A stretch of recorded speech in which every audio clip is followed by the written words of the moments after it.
Hey guys, what's going on? It is James here, and in this video I'm just going to shoot a quick video about trends, and hopefully this will help a lot of you out. This is something that I did not understand for the first year and a half I was trading. I don't know how that's possible. I bought course after course, and I guess people just assumed everybody understood this, and I didn't, so it cost me a lot of money. So basically the way a trend works is when price is moving down like this, you don't want to get yourself in trouble by trying to guess where it's going to stop. Maybe it stops here, maybe it bounces, maybe it stops here, so on and so forth. What you want to do is actually wait for the trend to stop and then change direction. And so you can tell when a trend changes direction because you stop making lower lows. So for example, here we made, let's use this little pointer.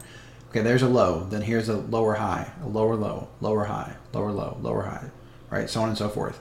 We got here, we made a lower low, we made a lower high, so it still didn't look like our trend had changed direction, but then here we made a higher low. Now what happened was I actually bought Bitcoin right here. I actually bought at $11,108, which is right around the close of this candle. And the reason that I bought right there is because we didn't make a lower low. So to me it looked like a reversal. It also didn't hurt the fact that our RSI was oversold. So I bought there, said, okay, this looks like a reversal. And then what I'm looking for at that point is I'm looking for price to go up and make a higher high. So here's our high, here's our higher low, higher high, higher low, higher high, higher low. And you just ride this thing up until it breaks. And now it's changed direction again. Now it's lower high, lower low, right? See how that works? So the amazing thing about it is you can easily tell when a trend is breaking, because look what happens if we start drawing horizontal lines. Okay, when this came down, if you didn't know about trends, you might think, oh God, it had topped out, I should sell, I should sell. But if you look, all it did was come down and retest these highs, right? It came down right above the close of these candles. And then when it went up its next leg and came back down, all it did was come down and retest these highs. And then it went up the next leg and came back down, all it did was retest these highs. You see how that works? And the same thing over here. It came up, came back down, and once it broke through this level, now we're not retesting. We're no longer retesting. Whoa, where's my pointer here? Come on. We're no longer retesting these highs. Now we've fallen below them, and that's how we can easily say, okay, it looks like our trend is broke. So if you enter a trade, for example, like I did down here, then it's very easy just to sit and patiently wait until the trend breaks, then sell over here. And if you look, that's about 2%, right? On a day trade. Now, this is a 5-minute chart, but the exact same principle works on all the different time frames. Let's just get rid of RSI. We don't need it for this video. If we look at an hourly time frame, it's the same thing, right? Higher high, right? Higher high, higher low, higher high, higher low. All right, this low is higher than this low. Higher high. So this is an uptrend. Higher low. Looking good. Higher high. Boom. All of a sudden, we didn't just retest these highs. We went lower. And that's how we knew, okay, now we're in a downtrend. And when I did the video a couple of nights ago telling people, hey, look, we're getting ready to drop probably $1,000 to $1,500, the reason that I could say that is because we had this top and this top, and that is called a double top. And what that forms is it forms a giant M. We were right here when I made the video over in this green candle, and so the M was not yet what's called confirmed. What we needed to do was see it go below what's called the neckline. This purple line was the neckline, right? It's the bottom and the middle of the M. Once it went below that, all hell breaks loose.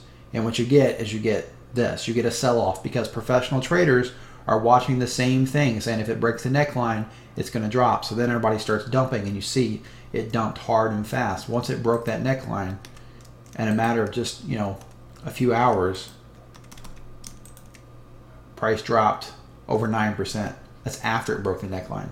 And from the double top up here, it dropped about 12%. We had our little bounce, and what happened was a lot of people get caught right here. People will start buying, saying, okay, our drop is done. And I saw people all over Twitter talking about this. They were saying, okay, all that was a sell-off. All that was profit taking.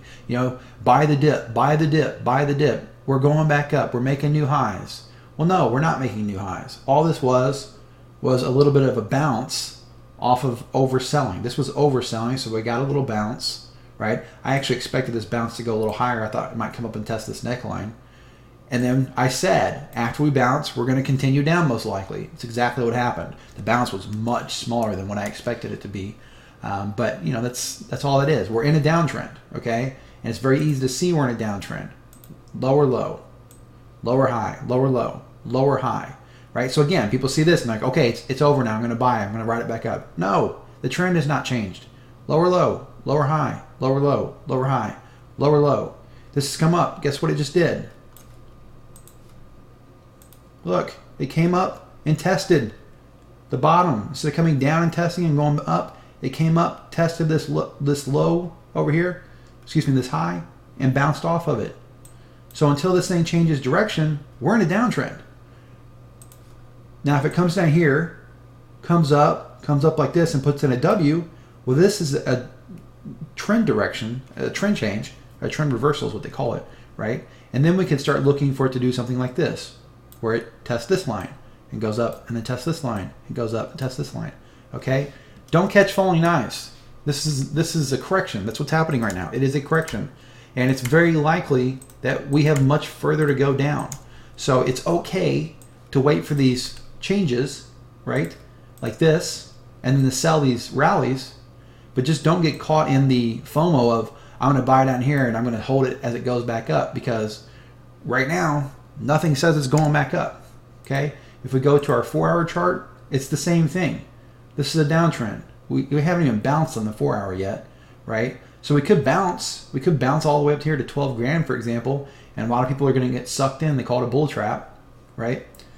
But it's very likely that even if we bounce, we're just going to go up here, test this, and then go down lower, okay? And then come up, test this, go down lower, so on and so forth. So if you don't understand anything else about trading, even if you're not trading, if you're just holding, this is a good way to avoid panic. This is a good way to understand what's happening in the market. These moves are not random, okay? It's not just randomly going in a certain direction. These are trends. That's all it is. They're just trends. This was a downtrend. Then we changed direction. We had an uptrend. Now we're back in a downtrend, okay? Ride the trends. The saying in trading is the trend is your friend. If you're in a downtrend, be aware that you're in a downtrend. You can still buy, but just make sure you're selling the rallies, okay? If you're trading. If you want to hold, you know, do what you do. I don't know what to say. If you want to hold and you want to ride this thing down to the bottom, be my guest, right? But me personally, I sold earlier today at 11.6, and I bought back when it fell, and then after it got done falling and it bounced, I sold again, and that's what I'll do this entire trend is I'll sell the tops, I'll buy the bottoms. I'll sell the tops, I'll buy the bottoms, and then when it changes, I'll do the exact opposite. Okay? So I hope you guys enjoyed this video. I hope if if you're new to trading or if you're new to cryptocurrency in general, this is how all markets work. Okay, one big difference with crypto versus other markets. In a lot of other markets, you have a very deep impact from what's called fundamental analysis, and that means, for example, your chart could be doing something like this, and then some huge piece of news breaks. Right, the company comes out with an invention, or some big news comes out and it's negative news, and all of a sudden the stock can do something completely different and just go completely crazy, shoot straight up or go straight down, right? And never come back, or never come back to test those levels. Well, with Bitcoin and with altcoins especially, these are what are called speculative assets. And what that means is the charts. People say, oh, technical analysis does not work in crypto. That's complete nonsense. Technical analysis works better in crypto than any other market on the planet because there are no fundamentals. Let me repeat that. I don't care if you're a Bitcoin hardcore, fanatic. I don't care what you say. There are no fundamentals in crypto yet. Okay? There will be. There will be fundamentals, over the next couple of years starting to develop. But right now, these are speculative assets, and that means that most of the price movements are based on charting and charting alone. It's based on what the big players and the big traders are doing. If a big trader and a big whale is selling, price is going down. If the whales are buying, price is going up. It has absolutely nothing to do with who such and such partner with and all that kind of stuff. What you get in those cases, an example of fundamental analysis in crypto, Litecoin. Okay, we had this massive run up in Litecoin over the last 6 months. That was a fundamental reason. That was actually related to the halvening. People knew that the last halvening price shot up, so they were buying with the intention of dumping it before the halvening. And if you look at Litecoin, I can pull up a chart real quick. I actually had a chart called the halving where I shot this over a month ago, and I told people, based on the last halving, this was the last one in 2015, there was a huge spike, and then price dumped 73%, right? And price started dumping 47 days before the halving. And if we look at 2019, our halving date is right here on August 6th. This was 47 days ahead of time, and there you have it, right? It topped out 2 days after that. So based on this fractal alone, I was able to get within 2 days of the top of this move. And what's happened since then? We started to dump. And I've had a lot of people hit me up, James, should I buy Litecoin? James, should I buy Litecoin? And I have no problem answering those questions. I always answer them the same way. No idea. No idea what you should do. But here's what I'm doing. I'm looking at this on a daily chart right now. And what is this? After we just talked about everything, can you identify this? Boom. That's a lower low. That is a lower high. This is a lower low. We're probably going to get a bounce around this area to a 110-ish. That'll be a lower high. Then we're going to go down another leg. That'll be a lower low, so on and so forth. And my guess, and that's all it is a guess, because long-time price movements are very difficult to call. My guess is this thing is probably going to end up somewhere between $70 and $50 when it's all said and done. This is going to probably do something just like this. Once we get down here, we'll probably move sideways for a bit and then start back up. Okay? Again, I hope you guys enjoyed the video. It's a little bit longer than some of my other videos, but I really wanted to impart this lesson to you because I think it will save you a lot of stress, a lot of heartache, and hopefully a lot of money if you understand trends.